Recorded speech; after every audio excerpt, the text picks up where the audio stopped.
원래 오늘 말씀의 제목을요, 백부장의 믿음, 그냥 문자적으로 드러난 내용을 보면 백부장의 믿음이라는 그런 제목으로 하려고 했는데, 말씀을 계속 묵상하다가 보니까 예수님께서 놀라셨다라는 부분에 대해서 좀 생각이 많이 걸리게 되었습니다. 여러분은 언제 좀 놀라십니까? 처음부터 유머를 많이 하면 안 되는데, 몇 년 전에 떠돌았던 이야기가 하나 있어요. 남자가 젊은 여자를 좋아하는 이유. 왜 그렇다고요? 잘 놀라니까. 그래서 이제 젊은 여자들은 어디 맛있는 데를 이렇게 데려가거나 경치 좋은 데를 데려가면, 놀라워요. 이런 데가 있었어요. 놀라워요. 이런 맛이 있었어요. 막 이렇게 놀란대요. 근데 나이 든 여자들은 데려가면 어떻다고요? 내가 이 집 단골이야. 막 이러고. 데려올 데가 이런 데밖에 없니? 막 이러고. 데이트를 하다 보면 이렇게 뭐 손을 잡을 수도 있지 않습니까? 이렇게 손을 잡으면 젊은 여자들은 놀라워요. 남자의 손이 이렇게 따뜻한지 몰랐어요. 놀라워요. 막 이러는데 나이 든 여자들은 수작 부리고 있네. 막 이러고. 그래서 인기가 없는 거예요. 젊어지고 싶으십니까? 잘 놀라시기를 바랍니다. 여러분 어느 때 놀라십니까? 대개 보면 처음 어떤 일을 이렇게 맞닥뜨릴 때 아니면 의외의 반응이 나올 때 이럴 때 많이 놀라시죠. 근데 오늘 본문에 보면 예수님이 놀라셨다라는 표현이 있어요. 근데 이 부분에 자꾸 생각이 걸리는 거예요. 예수님이 놀라셨다라는 게 가능한가? 예수님이 놀라셨다라는 게 무슨 말이지? 여러분 예수님이 어떤 분이십니까? 하나님이시죠. 하나님이시면 우리를 창조하신 분 아닙니까? 그럼 우리를 너무나 잘 알고 계시는 분이시죠. 우리의 속도 꿰뚫어 보시는 분이고 성경에 보면 나의 머리털까지 세신 바 되었다라고 말씀하시고 나보다 나를 더 잘 아시는 분인데 그분이 놀라셨다라는 것이 좀 이해가 되지 않았어요. 놀랐다는 건 무슨 말이냐면 백부장의 반응에 대해서 이해를 못했다는 거죠. 의외의 반응이 나왔다라는 것입니다. 하나님께서 이 사람도 지으셨을 텐데 그 속을 꿰뚫어 보시고 다 아셨을 텐데 왜 놀라셨을까? 왜 의외의 반응으로 인하여서 놀라셨을까? 이러한 생각들을 좀 하게 됐다라는 거죠. 여기에 대한 해답은 얻지 못했습니다. 근데 자꾸만 생각을 하다 보니까 또 어떤 생각이 들었냐면 그럼 과연 백부장의 믿음은 어떤 믿음인가? 백부장의 믿음이 얼마나 대단한 믿음이기에 예수님을 놀라게 하는 그러한 믿음인가? 이러한 생각들을 좀 하게 되었다라는 거죠. 예수님께서는 백부장의 믿음에 대해서 놀라기도 했지만 또 뭐라고 말씀하셨냐면 이스라엘 중에 이만한 믿음을 찾아볼 수가 없었다라고 얘기하셨거든요. 오늘 본문 10절에 보시면 제가 읽어드리겠습니다. 예수께서 들으시고 놀랍게 여겨 따르는 자들에게 이르시되 내가 진실로 너에게 이르노니 이스라엘 중 아무에게서도 이만한 믿음을 보지 못하였다. 이렇게 기록하고 있죠. 그러니까 이스라엘 중 내가 지금까지 만나본 사람 중에 그 누구에게서도 이만한 믿음을 발견하지 못했다라는 얘기입니다. 어떻게 하면 이러한 칭찬을 받을 수 있을까? 여러분 믿음이라는 것은 우리에게 있어서 굉장히 중요한 덕목이 아닙니까? 밖에 있는 사람들도 예수 믿지 않는 사람들도 우리를 보면서 뭐라고 얘기합니까? 믿는 사람 이렇게 얘기하죠. 그 말은 무슨 말이냐면 교회를 다니는 사람들의 가장 중요한 특징이 뭐다? 믿음이다라는 것입니다. 여러분 그렇다면 좋은 믿음을 가져야 되지 않을까요? 위대한 믿음을 가져야 되지 않을까요? 그렇다면 성경에 나와 있는 가장 좋은 믿음, 성숙한 믿음, 위대한 믿음, 그것은 무엇일까? 아마 오늘 본문에 나오는 예수님을 놀라게 하는 믿음, 하나님이신 예수님도 놀라게 하는 믿음이라면 위대한 믿음이라고 할 수 있겠죠. 저는 여러분들이 이러한 위대한 믿음의 사람들이 되시기를 바랍니다. 그저 교회만 왔다 갔다 하는 사람, 아니면 하나님께서 주신 여러 가지 축복과 은혜들이 있지만 그러한 어떤 기복신앙에 젖어 있는 그러한 신앙이 아니고 정말 예수님도 놀라게 하는 믿음, 하나님이신 예수님도 놀라게 하는 이러한 위대한 믿음의 사람들이 되시기를 바랍니다. 여러분들도 그렇게 하고 싶으시죠? 그럼 오늘 설교를 잘 들으시고 백부장의 믿음을 본받는 것을 뛰어넘어서 백부장의 믿음을 뛰어넘는 그러한 믿음의 사람들 되시기를 바랍니다. 예수님을 놀라게 하는 믿음이 어떤 것인가? 첫 번째로 살펴볼 수 있는 것은 예수님께 나오는 불편함을 감수하는 믿음입니다. 오늘 본문 5절에 보시면 예수께서 가버나움에 들어가시니 한 백부장이 나와 간구하여 라고 기록이 되어 있죠. 무슨 말입니까? 백부장이 예수님을 만나기 위해서 어떻게 했다는 거예요? 나왔다는 거죠. 찾아 나섰다라는 것입니다. 오늘 이 본문의 사건은 누가복음 7장에도 기록이 되어져 있습니다. 근데 누가복음 7장은 이 마태복음보다 좀 더 객관적으로 사실을 기록하고 있어요. 마태복음은 어떤 의도를 가지고 기록한 측면이 좀 있거든요. 근데 누가복음은 그 사실을 그대로 객관적으로 기록을 했습니다. 근데 이 누가복음 7장에 보면 이 백부장이 주님 앞에 나오는 이 일이 그렇게 순탄치만은 않았던 것 같습니다. 뭐라고 기록이 되어져 있냐면 유대인의 장로들을 보냈다 이렇게 기록이 되어져 있거든요. 누가복음 7장 2절에 보시면 예수의 소문을 듣고 유대인의 장로 몇 사람을 예수께 보내어 오셔서 그 종을 구해 주시기를 청한지라 라고 기록이 되어 있습니다. 즉 본인이 직접 나간 것이 아니고 유대인의 장로들을 보냈다라는 거죠. 근데 마태복음에는 백부장이 직접 나온 것으로 기록이 되어져 있습니다. 무슨 차이가 있을까요? 그래서 많은 학자들이 이 부분을 연구하면서 아마 이 백부장이 처음에는 같이 나왔다가 중간에 집으로 돌아갔을 거다 이렇게 생각을 하고 있습니다. 뿐만 아니라 예수님께서 백부장의 집으로 가시겠다라고 말씀하실 때도 직접적으로 내 집에 들어오는 것을 감당하지 못하겠습니다 이렇게 얘기한 게 아니고 친구들을 보냈다 이렇게 기록이 되어져 있습니다.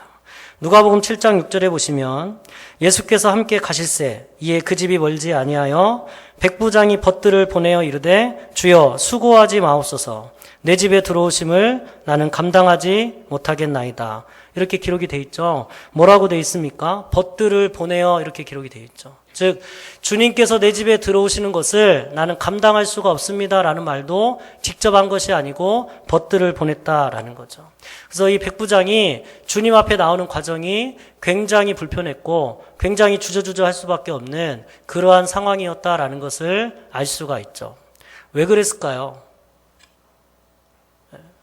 왜 그랬을 것 같습니까? 자꾸 질문을 던져야 묵상이 깊어집니다. 왜 그랬을까요? 이방인이었기 때문에 그렇습니다.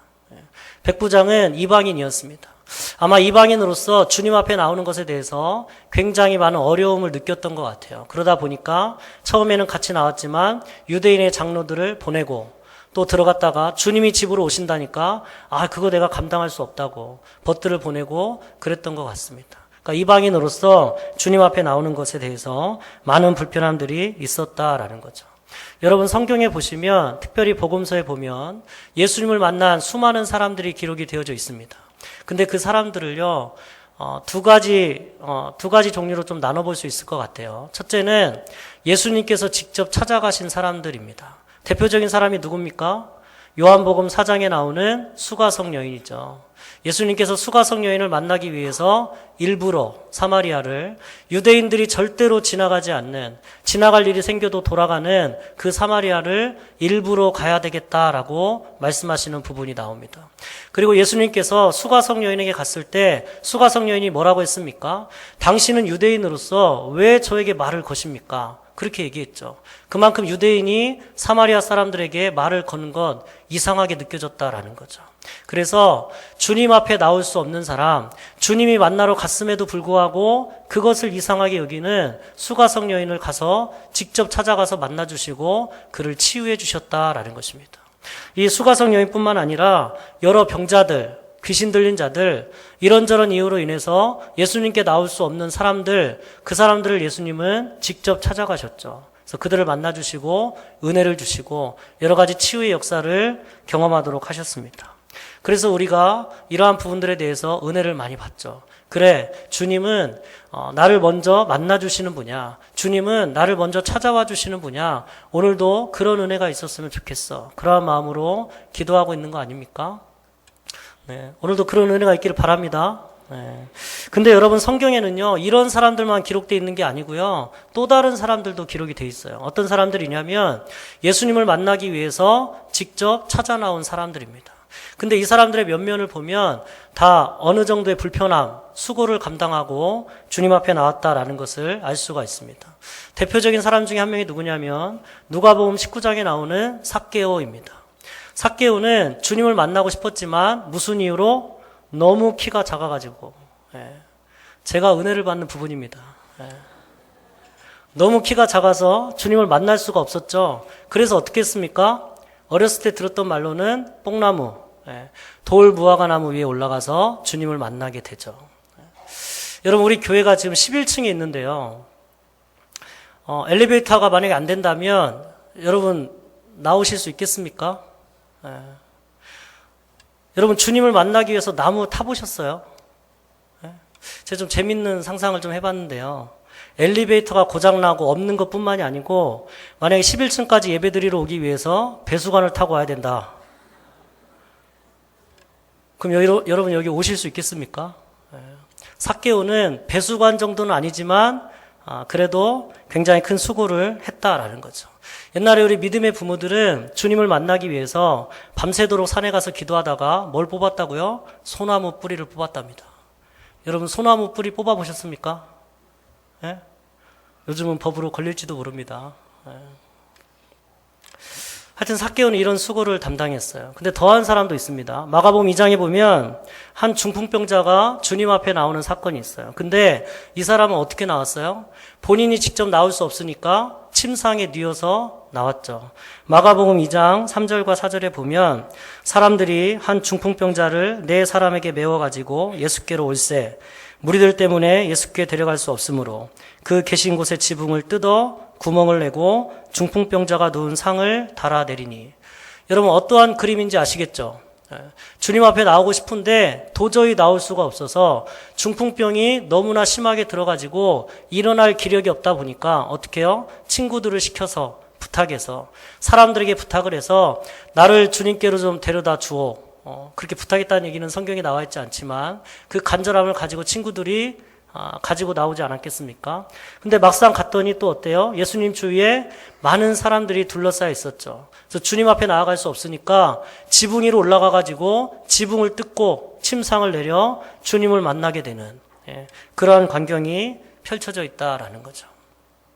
여러분, 혹시 신앙생활 하시다가 병원에 입원하는 경우가 있잖아요. 병원에 입원해 계실 때 내가 병원에 입원해 있지만 너무 예배를 드리고 싶으니까 나를 들것에 실어다가 좀 예배당에 좀 데려다 주렴. 이렇게 부탁하신 적 있습니까? 예배는 드리고 싶은데 몸은 움직이지 않고 정말 일어날 기력도 없는데 하나님을 만나고자 하는 그러한 열망과 예배를 드리고자 하는 열망으로 인해서 나를 이 침상채로 예배당에 좀 데려다 주렴. 그렇게 부탁하신 적 있으세요? 오해는 하지 마십시오. 꼭 그래야 된다는 건 아닙니다. 그렇게 하지 않았다고 잘못했다는 건 아닙니다. 이 중풍병자가 얼마나 큰 수고를 감당했는지, 예수님 앞에 나오기 위해서 예수님의 그 은혜를 경험하기 위해서 얼마나 큰 희생을 감당했는가, 그러한 것들을 한번 생각해 보시라는 거예요. 한 가지만 더 살펴볼까요? 마가복음 5장에 보면 12해 동안 혈루증을 앓는 여인이 있습니다. 여러분, 혈루증이라는 것이 무엇입니까? 여자에게 있어서 하혈이 멈추지 않는, 제어할 수 없는 그러한 병이죠. 근데 이것은 개인에게도 너무나 힘들고 고통스러운 질병이지만 당시 피는 무엇의 상징이냐면 생명의 상징이었습니다. 때문에 생명과도 같은 피를 하나님의 허락이 없이 그것을 계속 흘리고 다니고 제어할 수 없는 이러한 병, 혈루증과 같은 병을 부정하다, 이렇게 율법으로 정해놨어요. 그리고 그 부정한 사람들이 사람들 앞에 나오는 것을 법으로 금지했다라는 것입니다. 때문에 부정한 질병을 가지고 있는 사람들이 공개적으로 사람들 앞에 나온다든지, 그리고 여러분, 당시에 여자는 인구를 셀 때요 숫자에 들어가지 않았거든요. 그런 숫자에도 들어가지 않는 여자가, 부정한 병에 걸린 여자가 사람들을 비집고 들어가가지고 예수님의 옷자락에 손을 댄다? 이것은 당시로서는 상상할 수도 없는 일이고, 그 말은 무슨 말이냐면 만약에 이것이 발각이 되면 죽을 수도 있는 그러한 상황이었다라는 것입니다. 돌에 맞아 죽을 수도 있는 상황이었다는 것이죠. 그러면 여러분 한번 생각해 봅시다. 12해 동안 혈루증을 앓고 있는 여인, 무엇을 걸고 주님 앞에 나온 것입니까? 목숨을 걸고 주님 앞에 나온 거죠. 여러분, 예배를 드리기 위해서, 하나님을 만나기 위해서 목숨을 걸어보신 적 있습니까? 좀 살벌해지는 것 같은데, 목숨은 아니더라도 먹고 사는 일에 정말 중요한 영향이 있는 어떤 일, 그거를 내려놓고 예배 현장에 나오신 일이 있습니까? 주님을 만나기 위해서 내가 이거를 가지 않으면, 내가 이 시간에 이 일을 하지 않으면 앞으로 먹고 사는 데 있어서 아주 중대한 영향을 미칠 거야 라는 일을 다 내려놓고 그렇게 주님 앞에 나가보신 적이 있습니까? 혈루증을 앓고 있는 여인은 그렇게 했다라는 거죠. 그것도요, 큰 은혜가 아니에요. 막 예수님께서 오셔가지고 막 위로해주고 안수해주고 안아주고 그런 게 아니라 주님의 옷자락만이라도 만졌으면 좋겠다. 깊은 은혜가 아니라 정말 은혜가 스쳐가는 은혜라도 좀 받았으면 좋겠다. 부스러기 은혜라도 좀 받았으면 좋겠다. 그 일을 위해서 생명을 걸고 먹고 사는 일에 크게 지장이 되는 어떤 일을 내려놓고 이 현장에 와보신 적이 있느냐라는 것입니다. 여러분, 구약의 제사가 예배를 상징하고 있다는 거 아시죠? 제사에 있어서 가장 기본적인 것이 무엇입니까? 제물입니다. 그 말은 무슨 말이냐면 제사에 있어서, 예배에 있어서 가장 중요하고 기본적인 것이 뭐냐? 제물, 희생이라는 거죠. 여러분, 오늘 예배에 나오기 위해서 어떠한 불편함을 감수하셨습니까? 여러분, 오늘 예배를 나오기 위해서 어떠한 희생을 치르셨습니까? 진정한 예배는 희생을 치르는 예배입니다. 진정한 제사는 제물이 있는 제사입니다. 앞에서 살펴봤지만 이 사람들은요, 이 사람들뿐만 아니라 예수님께 직접 나온 사람들은 크고 작은 불편함들을 감수하고 희생을 치르면서 주님 앞에 나왔다라는 거죠. 여러분, 불편함의 영성이라는 말을 들어보셨습니까? 영성이라는 것은 절대로 편안한 환경 가운데 만들어지지 않습니다. 만약에 편안한 환경 가운데 영성이 만들어진다면 하나님께서 아브라함을 갈대아 우르에서 끄집어낼 이유가 전혀 없었죠. 갈대아 우르만큼 좋은 환경이 어디 있었습니까? 갈대아 우르하고는 전혀 비교가 되지 않는 가나안으로 끄집어낸 이유는 그곳이 약속의 땅이기도 하지만 영성이라는 것은 불편한 상황 가운데 만들어지는 것이기 때문에 그렇다라는 것입니다. 모세도 마찬가지죠. 모세를 애굽의 왕국에서 끄집어낼 이유가 전혀 없었다라는 것입니다. 만약에 편안한 환경 가운데 영성이 만들어진다면 많은 돈, 많은 권력, 많은 지위 이러한 것들로 인해서 영성이 만들어진다면 모세를 애굽의 왕궁에 두는 게 자연스러운 거죠. 그러나 모세를 애굽의 왕궁에서 끄집어낸 이유는 그런 환경에서 영성을 만들어내기가 힘들기 때문에 그렇습니다. 여러분, 영성이라는 것은요, 불편한 환경을 통해서 만들어지는 거예요. 불편한 환경을 넘어서 고난을 통과해야 만들어지는 줄로 믿으시기를 바랍니다. 그래서 하나님께서 어떻게 하셨어요? 하나님께서 쓰시고자 하는 사람은 누구나 다 고난을 통과하게 하셨습니다. 심지어 누구까지도? 예수님까지도. 그래서 여러분, 마가복음 1장 12절에 보면 성령이 곧 예수를 광야로 어떻게 했다? 몰아내셨다라고 기록하고 있습니다. 여러분, 고난은 특별한 것이 아닙니다. 고난은 죄 때문에 생기는 것도 있지만 항상 그렇지 않습니다. 여러분, 우리에게 고난이 오는 것은 하나님께서 우리를 향한 큰 뜻이 있어서 그럴 수도 있습니다. 그리고 우리의 영성을 더 깊게 만들기 위해서, 우리와 더 깊이 교제하기 위해서 우리에게 그런 과정을 허락하실 수도 있다라는 거죠. 이렇게 영성이라는 것은 불편함을 지나가야, 고난을 지나가야 만들어지는 것이라고 한다면 성경은 그렇게 얘기하고 있는데 우리는 편안한 환경만을 추구하고 있다면 여러분, 뭔가 잘못된 거 아니겠습니까? 하나님의 뜻은 불편함을 지나, 고난을 지나 영성을 만들어내고 하나님과 깊은 교제를 하는 데 뜻이 있는데 우리는 편안한 환경만을 추구한다면 뭔가 문제가 있다라는 거죠. 여러분, 불편함을 감수하지 않는 믿음, 그것을 과연 진정한 믿음이라고 할 수 있을까요? 반대로 불편함을 감수하고서라도 이 자리를 사모한다면, 불편함을 감수하고서라도 주님을 만나기를 사모한다면 그 불편한 환경으로는 대체할 수 없는 무엇인가가 있다는 거 아닙니까? 복음의 본질, 하나님의 은혜, 이러한 것들을 소중히 여긴다면 여러분, 그러한 것들이 있는 자리에 나가야 되지 않겠어요? 그 환경이 불편하다 할지라도, 어떠한 희생을 감수한다 할지라도 나가야 되지 않겠습니까? 그것이 바로 우리 믿음이 되어야 된다라는 것입니다. 그래도 우리 교회는요, 기본적으로 감수해야 될 불편함들이 있습니다. 오늘 많이 불편하셨죠? 주차장 시설도 별로 좋지 않고, 엘리베이터를 타고 오는 수고도 감당을 해야 되고, 그래야 되는데, 그래서 우리 교회 교인들은 어느 정도 믿음이 있다, 이렇게 얘기할 수 있을 것 같아요. 근데 조금 더 하셨으면 좋겠습니다. 조심스럽게 말씀을 드리는데요, 어떤 면에서는 우리 교회가 좀 더 불편해졌으면 좋겠어요. 조금만 늦게 와도 앉을 자리가 없고, 역시 아멘이 안 나오시는군요. 막 자리도 불편해가지고 졸 수가 없고, 지금도 몇몇 분이 졸고 계시는 것 같은데 왜 그래요? 편해서 그래, 편해서. 여러분, 이렇게 한두 번 피곤해서 조는 거는 문제가 안 되는데 이게 습관이 되면 좀 문제 될 수 있습니다. 내가 습관적으로 예배 시간에 좀 조는 것 같다 그러면 저한테 살짝 얘기를 해 주십시오. 왜냐하면 제가 이 의자 중에요, 부실공사가 돼가지고 뒤에 못이 튀어나온 자리를 알고 있습니다. 예. 거기 앉으시면 절대 졸 수가 없어요. 등을 붙이면 막 찔리거든요. 예. 말씀해 주십시오. 예. 좀 그렇게 불편해졌으면 좋겠어요. 예. 왜요? 그런 불편함들을 감수하고서라도 주님 앞에 나온다면 뭔가 있는 거죠. 예? 그러한 희생을 감수하고서도 이 자리를 잊지 못하고 사모한다면 뭔가 있는 거겠죠. 여러분, 그러한 믿음이 필요하다라는 것입니다. 한국교회 성도들 대형교회를 좋아한답니다. 이유는 무엇이냐면 편하다는 거죠. 숨어서 신앙생활 할 수 있고 여러 가지 시설이 잘 갖추어져 있고, 그래서 교회 부흥의 3대 조건, 좋은 위치, 넓은 주차장, 화려한 건물. 예. 여기서 아멘 하시면 안 됩니다. 예. 그렇다는 거예요. 예. 또 아이들을 교육시킬 만한 훌륭한 환경들이 갖춰져 있고 편하다는 겁니다. 그러나 여러분, 편할 때 신앙생활 하는 것은 누구나 할 수 있습니다. 불편함이 있음에도 불구하고 예배를 사모하고 주님 앞에 나온다면 그 안에 본질이 있는 거죠. 그 본질을 추구하는 믿음은 불편함을 감수하는 그러한 믿음입니다.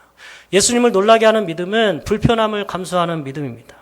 예수님을 만나기 위해서 어떠한 희생과 수고도 감수할 수 있는, 혈루증을 앓고 있는 여인처럼 목숨까지도 걸 수 있는 그러한 믿음이라면 예수님을 놀라게 하는 믿음이 될 것이고, 백부장이 예수님을 만남으로 인해서 그 은혜를 경험했던 것처럼 그러한 믿음을 가진 자는 하나님을 만나고 그 은혜를 경험할 수 있을 줄로 믿습니다. 그러한 믿음이 여러분들에게 있기를 바랍니다. 예수님을 놀라게 하는 믿음, 두 번째는 말씀에 대한 절대적인 믿음입니다. 오늘 본문 8절과 9절 한번 보시겠습니다. 8절과 9절 같이 한번 읽어보실까요? 시작. 백부장이 대답하여 이르되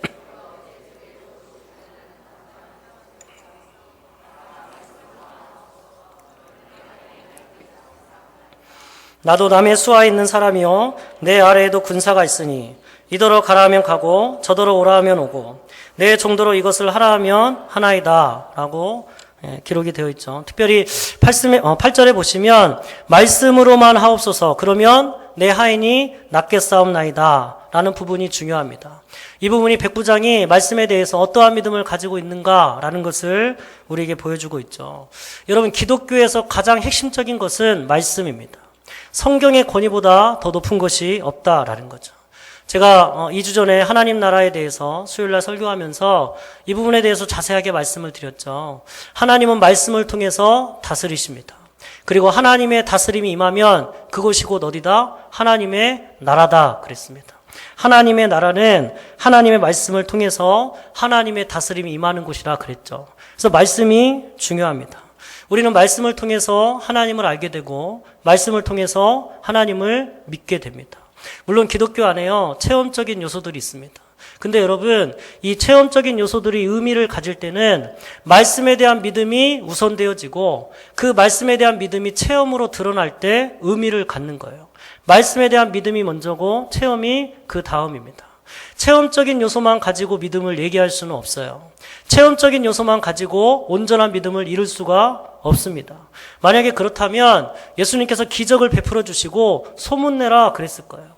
이러한 기적을 베푸는 사람을 보았느냐? 소문내라. 사람을 모아와라 그랬을 거예요. 그러나 예수님께서는 기적을 베풀어 주시고 병을 고쳐주시고 어떻게 하라고 했습니까? 절대로 얘기하지 마라. 그래도 얘기는 했지만 하여튼 절대로 얘기하지 마라. 소문내지 마라. 그렇게 얘기하지 않았습니까? 그것은 기적에 대한 체험을 가지고 온전한 믿음을 이룰 수 없기 때문에 그렇습니다. 여러분, 온전한 믿음은 말씀을 근거로 합니다. 우리에게 있어서 가장 소중한 것은 말씀입니다. 여러분, 출애굽기 3장에 보면 하나님께서 모세를 부르시는 장면이 나옵니다. 한 번쯤 읽어보셨죠? 근데 모세가요 40년 동안 광야에서 방황하지 않았습니까?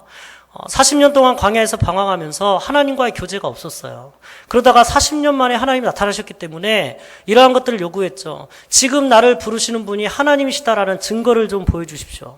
지금 나를 애굽으로 보내시는 분이 하나님이라는 증거를 좀 보여주십시오. 이렇게 얘기했죠. 우리는 거기에 대해서 무엇을 잘 알고 있습니까? 지팡이가 뱀으로 변하고 손에 문둥병이 들었다 말았다 하고 이러한 것들을 기억하고 있지만 그 전에 주신 증거가 있어요. 가장 중요한 증거 뭐라고 말씀하셨냐면 출애굽기 3장 12절입니다. 제가 읽어드릴게요. 하나님이 이르시되 내가 반드시 너와 함께 있으리라.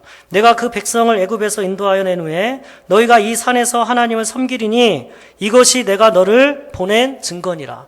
여러분 이상하지 않습니까? 증거라는 건 무엇이에요? 지팡이가 뱀으로 변하는 것처럼 손에 문둥병이 드는 것처럼 지금 눈앞에 뭔가가 이루어져야 되지 않습니까? 눈에 보이는 어떤 증거, 눈에 보이는 어떤 기적, 그것을 경험했을 때 나를 부르신 분이 하나님이시구나. 나를 보내신 분이 하나님이시구나. 그런 믿음을 가지고 갈까 말까 할 거 아니에요. 근데 하나님께서 지금 믿음의 증거다. 내가 하나님이라는 증거, 내가 너를 보냈다는 증거로 뭘 말씀해 주고 있어요? 야, 몇 년 후에 조금 있으면 네가 이스라엘 백성들을 데리고 이 산에서 나를 예배하게 될 거야. 그게 증거다. 이렇게 얘기하고 있는 거예요. 여러분 은행에 돈을 빌리러 갔는데 무엇을 요구합니까? 담보를 요구하죠. 그럼 담보를 줘야 될 거 아닙니까? 신용 등급을 주든지. 근데 은행에 돈을 빌리러 가가지고 오늘 저에게 돈을 빌려주시면 수년 내로 이 은행이 부흥할 것입니다. 그렇게 얘기하면 자기가 무슨 하박국 선지자도 아니고 돈을 빌려주겠어요? 미쳤다 그러지. 하나님께서 지금 그렇게 말씀하고 있는 거예요. 증거가 뭡니까? 나중에 이스라엘 백성들을 데리고 이곳에서 예배하게 될 거야. 그게 증거야. 이렇게 얘기하고 있는 거죠. 무슨 말입니까? 믿고 가라라는 거예요.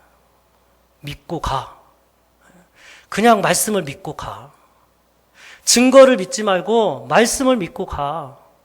내가 너에게 말했잖아. 상황을 믿지 말고 그냥 말씀을 믿고 가. 그런 말을 주고 있는 거죠. 여호수아 1장에도 비슷한 이야기가 나옵니다. 여호수아 1장의 상황이 어떤 상황입니까? 최고의 지도자 모세가 죽었습니다. 이스라엘 백성들은 200만이 넘는 그러한 사람들이지만 역시 오합지졸이에요. 근데 이들을 데리고 요단강을 건너야 됩니다. 여호수아가. 한 번도 이들을 지도해 본 경험이 없는 여호수아가. 그리고 요단강 앞에는 누가 버티고 있어요? 가나안 족속, 헷 족속. 그 옛날 그 땅을 호령하며 지휘했던 네피림, 자이언트, 거인들, 그들과 싸움을 해야 되는 아주 위기의 순간입니다. 근데 여러분, 이 여호수아 1장 3절에 보면 이런 말씀이 기록되어 있어요. 내가 모세에게 말한 바와 같이 너희 발바닥으로 밟는 곳은 모두 내가 너희에게 주었노니. 어떻게 했노니? 주었노니. 주겠다가 아니고 주었노니. 실제로 이 말씀에 쓰여진 시제가요, 미래 완료형입니다. 성경에 보면 미래 완료형이 쓰여진 시제가 굉장히 많이 있습니다. 근데 이러한 시제가 쓰일 때는 하나같이 한 가지 사건을 설명하기 위해서 이 시제가 쓰여요. 어떤 거냐면 지금 당장 상황은 변한 것이 없지만 오히려 상황을 볼 때는 그 일이 이루어질 가능성이 전혀 없고 절망적인 상황이지만 하나님의 말씀에 근거하여 하나님이 주신 말씀에 의지하여 그 일이 확실히 이루어질 때 그때 미래 완료형을 씁니다. 이루어질 가능성이 있어 보여 그것도 아니고요. 될 것 같아 그것도 아니고 하나님이 말씀을 주셨기 때문에 이 일은 반드시 이루어질 거야. 지금은 상황적으로 볼 때 이 일이 절대로 열리지 않았지만 오히려 상황적으로 볼 때는 절대 그 일이 일어날 가능성이 없어 보이지만 하나님이 말씀을 주셨기 때문에 이 말씀에 따라 이 일이 반드시 이루어질 거야 라는 전혀 1%도 흔들림이 없는 확실한 일을 설명할 때 그때 미래 완료형을 써요. 근데 여호수아 1장 3절에 쓰여진 말씀이 바로 이 말씀이라는 거죠. 이때 상황이 그렇잖아요.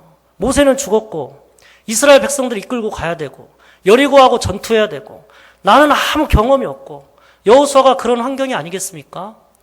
근데 이러한 말씀을 주셨다라는 것은 무슨 의미예요? 여기도 마찬가지예요. 믿고 가라는 것입니다. 상황이 열리지 않았지만 요단강이 갈라지지 않았지만 너희들이 감당해야 될 전쟁이 정말 목숨을 걸어도 이길 수 없는 전쟁이지만 믿고 가.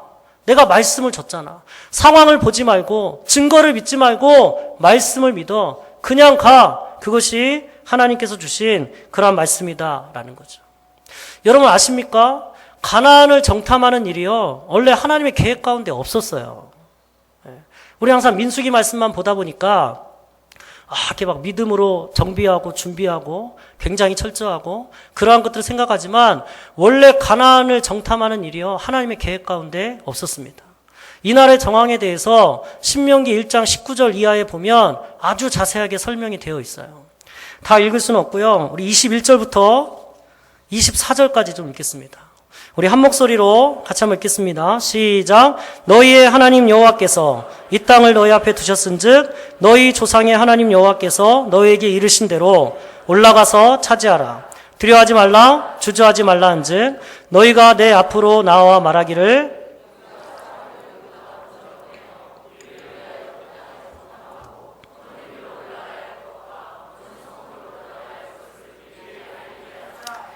내가 그 말을 좋게 여겨 너희 중 각 지파에서 한 사람씩 12를 택하매 그들이 돌이켜 산지에 올라 에스골 골짜기에 이르러 그곳을 정탐하고. 여러분 어떤 상황인지 아시겠죠?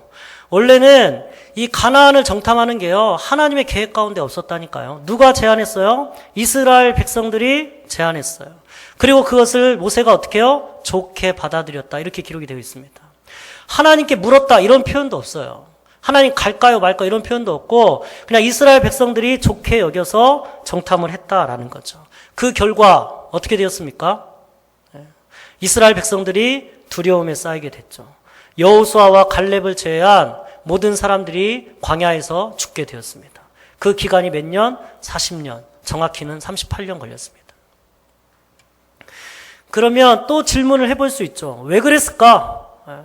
여러분 정탐하는 게 나쁜 일입니까? 전쟁할 때 정탐하는 게 나쁜 일이에요? 좋은 일이죠. 현명한 일이죠. 지혜로운 일이죠. 현실로 끄집어 들어와 볼까요? 여러분 미래를 위해서 준비하는 일이 잘못된 일입니까? 아니죠. 어떠한 일에 대해서 미리 조사해 보는 거 나쁜 일입니까? 아니죠. 지혜로운 일이죠. 현명한 일입니다. 좋은 일입니다. 근데 하나님께서 왜 이 정탐하는 것을 계획에 넣지 않았을까요? 하나님은 아셨던 거죠. 얘네들이 정탐을 하면 두려움에 휩싸일 거다라는 것을 아셨습니다. 그리고 가나안을 정복하라는 그 약속을 믿지 않고 상황을 보고 돌아갔을 거야. 그걸 아셨다라는 거죠. 여러분 신명기 1장의 기록이요 얼마나 무서운 기록이 많은 줄 아십니까? 호렙산에서 세일산을 지나 가데스 바네아까지 며칠 걸렸다? 이거를 잘 모르시는 분은 내가 성경을 잘 안 읽었구나 이렇게 생각하시고 성경을 많이 읽으시기 바랍니다. 며칠 걸렸다? 10하루 걸렸다. 가데스 바네아는 가나안의 경계입니다. 호렙산에서 세일산을 지나 가데스 바네아까지 가는 길이요 가나안으로 들어가는 최적의 경로였어요. 최단의 경로였고 그러면 이스라엘 백성들이 가나안을 며칠 만에 정복할 수 있었다? 10하루 만에 들어갈 수 있었다. 근데 여러분 이게 신명기 3장에 기록되어 있고 2장에 기록되고 3장에 뭐라고 되어 있냐면 40째 해 11째 달 무슨 말이에요? 10하루면 들어갈 수 있는 길을 이스라엘 백성들은 얼마나 걸렸다? 40년 걸렸다. 이런 바보 같은 놈들 그렇게 얘기하고 있는 거예요. 직접 기록은 안 돼 있지만 이스라엘 백성은 바보 같은 놈들이다. 10하루께 걸려서 들어갈 수 있는 가나안을 40년 만에 들어갔다. 그것도 출애굽 1세대는 광야에서 다 죽임을 당하고 출애굽 2세대만 1세대에서는 여호수아와 갈렙만이 들어갔고 출애굽 2세대만 40년에 걸쳐서 가나안에 들어간 이 어리석은 녀석들, 이 바보 같은 놈들 그렇게 얘기하고 있는 거죠. 무엇이 없어서 그렇습니까? 말씀에 대한 믿음이 없어서 그래요. 여러분 가나안 정탐을 미리 계획하지 않았다. 무슨 말이냐면 여러분 어느 때는요 말씀을 믿고 그냥 가라는 거예요. 상황을 믿지 말고 상황을 구하지 말고 우리가 그런 기도 많이 하죠. 하나님 주님의 뜻이거든 길을 열어주옵소서. 하나님 주님의 뜻이거든 상황을 열어주시옵소서. 그러면 내가 가겠습니다. 요나서 1장에 보면 요나가 하나님의 명령을 무시하고요 다시스로 가려고 그랬어요. 근데 어떻게 해요? 마침 배가 있었다는 마침. 여러분 만약에 이것을 상황을 열어주실 때 하나님이 인도하시는 것이다 라는 측면에서 해석을 한다면 마침 배가 기다리고 있었으니 하나님이 길을 열어준 거 아닙니까? 상황을 열어주십시오. 기도하는 게 나쁜 것은 아닙니다. 그런 기도가 필요합니다. 그러나 어느 때로는 말씀만 믿고 가야 될 때가 있다니까요. 상황이 열리지 않다 할지라도 지금 상황을 보면 그런 일이 일어날 가능성이 전혀 없다 할지라도 주님이 나에게 말씀을 주셨기에 그 말씀이 이루어질 것을 확신하고 주님 앞에 나아가는 믿음, 첫 발을 내딛는 믿음, 그것이 필요하다라는 것입니다. 여러분 하나님은 말씀이 아닙니까? 요한복음 1장 1절에 뭐라고 말씀하고 있어요? 태초에 말씀이 계시니라. 이 말씀이 하나님과 함께 계셨으니 이 말씀은 곧 뭐다? 하나님이시다. 여러분, 하나님은 말씀이십니다. 하나님 말씀을 통해서 우리에게 역사하십니다. 성경에 여러 가지 기적과 이러한 일들이 나타나 있지만 그런 것들을 주기 전에 항상 말씀을 먼저 주셨어요. 그래서 우리는 말씀에 대한 절대적인 믿음이 필요하다라는 거죠. 여러분, 왜 우리가 이 땅을 살아가는 동안에 걱정과 염려가 끊이지 않는 줄 아십니까? 근본적인 이유는 말씀이 없어서 그래요. 말씀이. 마태복음 6장에 뭐라고 그랬어요? 무엇을 입을까? 무엇을 먹을까? 염려하지 마라. 이는 누가 하는 거다? 이방인이 하는 거다. 이방인이라는 게 무엇이에요? 말씀이 없다는 거예요. 여러분, 하나님께서 나에게 주신 말씀, 비전, 나를 향한 하나님의 계획, 이것을 말씀으로 받은 사람은요, 상황이 아무리 힘들고 어려워도 흔들리지 않습니다. 내가 상황에 따라 흔들리는구나. 뭐가 없다는 거예요? 말씀이 없다는 거예요. 말씀에 대한 믿음이 없다는 거예요. 오늘 백부장의 믿음이 왜 예수님을 놀라게 하는 그런 믿음이었느냐? 말씀에 대한 절대적인 믿음이 있었기 때문에 그렇습니다. 하인이 나왔습니까? 그렇지 않죠. 주님이 가서 손을 얹어주지도 않았어요. 누가복음 7장에 보니까 예수님께서 집이 가까워서 내가 너희 집으로 가겠다 이렇게 말씀하고 있습니다. 제가 사실 이 부분 때문에 설교 준비하는데 조금 어려움이 있었습니다. 멀어야 되는데. 멀어야 좀 얘기가 되는데. 그런데도 백부장이 뭐라고 그랬어요? 오지 마세요. 감당할 수 없어요. 말씀만 하십시오. 나도 다른 사람을, 내 밑에 있는 사람을 명령하면요, 그대로 따릅니다. 근데 세상의 주관자 되신 예수님께서 이 땅을 만지시고 이 땅을 지금도 운행해 가시는 하나님께서 말씀만 하시는데 누가 그 말씀을 듣지 않겠습니까? 질병이요? 귀신이요? 상황이요? 하나님이 말씀만 하시면 물러가지 않겠습니까? 그게 하나님의 주인이라는 믿음 아니겠어요? 여러분, 하나님께서 우리에게 요구하시는 믿음은요, 복잡한 게 아니에요. 단순한 거, 우리가 항상 고백하는 거. 주님, 주님, 주님. 하나님이 주인이시라는 믿음. 하나님이 주인이면 말한 대로 순종해야 될 거 아닙니까? 우리만 그러는 것이 아니고 모든 상황, 모든 여건, 모든 악한 세력, 질병 다 복종하는 게 자연스러운 거 아니에요? 말씀에 대한 절대적인 믿음을 회복할 수 있는 그러한 여러분들 되시기를 바랍니다. 마지막 세 번째로 살펴보고자 하는 것은 낮은 자를 섬기는 믿음입니다. 우리 5절과 6절을 다시 한번 보겠습니다. 5절, 6절 같이 한번 읽겠습니다. 시작. 예수께서 가버나움에 들어가시니 주여 내 하인이 중풍병으로 집에 누워 몹시 괴로워하나이다. 지금 백부장이 예수님 앞에 나온 것은 누구의 문제 때문에 나왔습니까? 자기 문제예요? 아니죠. 자기 하인의 문제죠. 여러분, 백부장이라는 것은 어떤 사람이냐면 당시에 100명 정도의 군대를 거느리고 있는 장교입니다. 장교. 이 사람이 로마인이었나? 그런 기록은 없어요. 그러나 당시에 군대가 이방인으로 구성이 돼 있었거든요. 그래서 백부장은 어떤 역할을 했냐면 이 이방인으로 구성된 군대와 로마 정부 사이에 가교 역할을 했어요. 그러니까 그 당시에 상당한 권력을 가지고 있는 그러한 사람이라는 것을 알 수 있겠죠. 근데 그렇게 권력을 누리고 있는 사람이 자기 문제도 아니고 자기 하인의 문제 때문에 이렇게 깊이 관심을 가지는 것은 당시의 일반적인 상황이 아니었어요. 여러분, 누가복음에 보면 더 놀라운 것을 발견할 수 있는데요. 누가복음 7장 2절에 보면 이렇게 기록이 되어 있어요. 어떤 백부장의 사랑하는 종이, 어떤 종? 사랑하는 종이 병들어 죽게 되었더니. 여러분, 당시의 종은요, 사람 취급을 받지 못하는 그러한 사람이었습니다. 물건 취급을 받는 사람이었죠. 그래서 주인이 어떻게 해요? 마음대로 사고 팔아도 되고, 쓸모없으면 버려도 되고. 지금 하인이 쓸모 없어진 거잖아요. 근데 이 종을 어떻게 했다? 사랑했다. 사랑했다.